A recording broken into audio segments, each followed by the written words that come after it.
Welcome back, my gardening friends. Well, it's January the 12th and I've been nominated by Kelly's Kitchen Garden to do the 2019 garden allotment review. Now, this was started off by Jaz at Alternative Smallholding, so pay both of those channels a visit. So the first question is, what did I enjoy most in 2019? Well, that can only be entering the Giant Vegetable Championships at Malvern with a variety of giant or long vegetables, and coming away with a few cards. And third, in the giant red cabbage. You've just seen one that looks a little bit manky, but it's regrowing. I might be able to get some bits and bobs off that. And also meeting all my fellow creators at the show. I think that was a very, very big highlight of this of last season. And the next question was, what was your best crop of the year? And I must say, it must have been my sweet candle carrots. I have developed a way of starting off with a layer of manure right at the bottom, sieving the soil and compost mixes, and I ended up with some really nice carrots.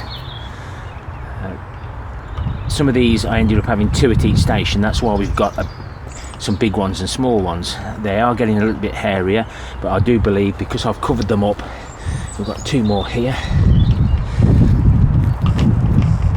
And this late on in the season, we are getting a little bit of damage. But no, I'm really pleased with these. And I do have a playlist. Well, those 2 carrots were together, so it's a game, but the carrots want to grow, they'll grow. So that's all my crop out now, the outside crop. If you want to have a look in my playlist under polytunnel raised beds, you'll see exactly what materials I've used. I've made use of my leaf mould and this compost that I find on the side of the road that the cannabis growers unscrupulously dump. But no, the carrots are definitely my best crop of the year, and I've still got 3 bays out of 4 in here, so we've got over 100 carrots left to pull, and my son is really enjoying them as well as we are. So this is what I call bed 1, and because I knew I was going to make big changes on my allotment on plot 3, I was mulching, I got extra compost, I got extra manure, and this is where I put my roots. And unfortunately the Swedes didn't do very well at all, so it was poor preparation. So I'm hoping that all my new raised beds will be more controllable, and I'll get a better crop. But the root crops like the turnips and Swedes were very poor this year. Again, like I said, poor preparation. So we move on now to I think it's one of the challenges of 2019, and this is where I had my giant beetroot, and suddenly the leaves looked very, very poor. Looks like a slug had crawled all over them and made marks, and I didn't know what it was. And then we all suddenly found out that it was a new pest called the beet leaf miner, and the grub actually crawls between the 2 layers of the leaves and lives in there quite happily, then drops on the floor, flies away and contaminates somebody else's crop. So I was told about the cold pressed neem oil, and it has to have the 100% pure Let's see if I can get this focused. It'll be in the description. It has to have that 100% in, else it doesn't work. So basically the grub eats the leaves and just dies.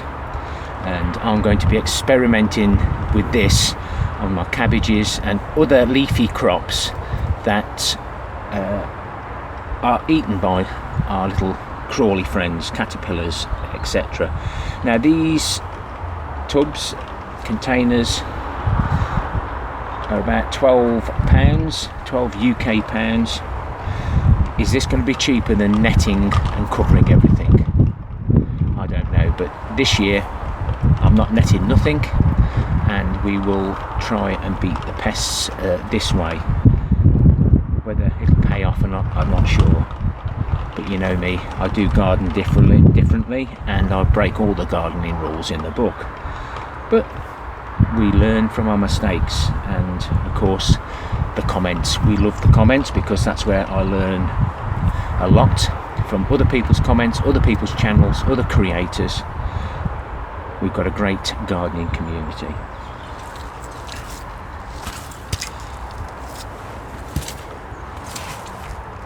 So that question was, what was the biggest challenge of the year? So, what new skills did I learn, or did what you learn? Now, I'm really struggling with this next question because I can't really think of a new skill that I did learn. I try different things, not always the best way, but the main thing I would think is, with me gardening on a budget, is the seed saving throughout 2019. That really did work well for me. So yes, I think it'll be the amount of seed saving I've actually done, because seed saving, taking cuttings and then watching them grow and then potting them up into our main containers has worked really good. So that's the answer to that question. Let me know in the comments what new skill you did learn, especially if you're not a creator. Next question is plans for 2020. Well, we're already well on the way for that. This is the new manure bin, so I want to collect more liquid plant foods and use them better, especially building my new raised beds so I can use all these materials that we've got. I'm using recycled scaffold planks, 2 high. We've got manure, we've got spent compost that we find on the side of the road, other goodies, hops, twigs, leaf mould that went through the trommel, leaves, rooty crops that I haven't put in my perennial wheelie bin, log shavings from the chainsaw, well rotted manure that's been sitting in the manure runoff bin for quite a while now. Lots of compost that we find. Might not use all this. Material from my wormery, giant compost bin, and this is the runoff we get off that. And all my liquid materials will then rejuvenate those beds. But because I'm filling them from day one, yes, they're not necessarily no dig for starters because I'm using the soil that's already there and moving it about, but I'll only get one chance to get the manure and this material in the bottom, and then future years I'll be using my plant foods as a rejuvenating fertilizer. Definitely not short of compost or leaves. It's a lot of hard work, my fellow viewers, creators, but it's well worth it. well worth collecting those organic materials and saving the leaves for 2 years to get that lovely lush leaf mould to use in other areas of the garden. We are due some high winds, so I'm just going to get some of these broad beans tied back up again. Again, something else that I keep promising to make sure I do, and it doesn't always happen. I'd just like to take this opportunity to thank all my fellow creators, subscribers and viewers for the support through 2019.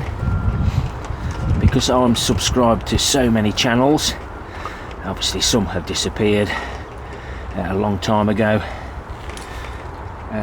but I have to select who I watch, and the people I watch are the ones that comment.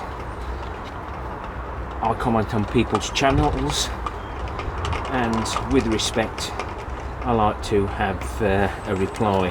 This is the way we learn.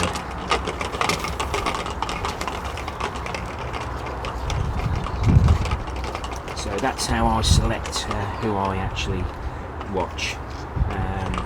There is one or two exceptions, because I know Michael Jacobs can't always comment properly, but I do know that he watches the channels because he always makes a comment on his own channel occasionally. So again, thank you everyone. 2019 was a good year. Good, bad, the ugly, we all know that happens, but we must never let bad things get on top of us, because there's always more good that goes on when we grow our own. If you enjoy the content, please like, comment, love the comments, consider subscribing, and like we say, that's the way we learn, by the comments. Sometimes I find that channels with 10 subscribers have got some really good content. Happy gardening to you all. Till next time, my friends. Ta-ra for now. And please, if you would, pop over to Kelly's Kitchen Garden and also pay Michael Jacobs a visit and say hello. It doesn't take a few seconds to write a comment.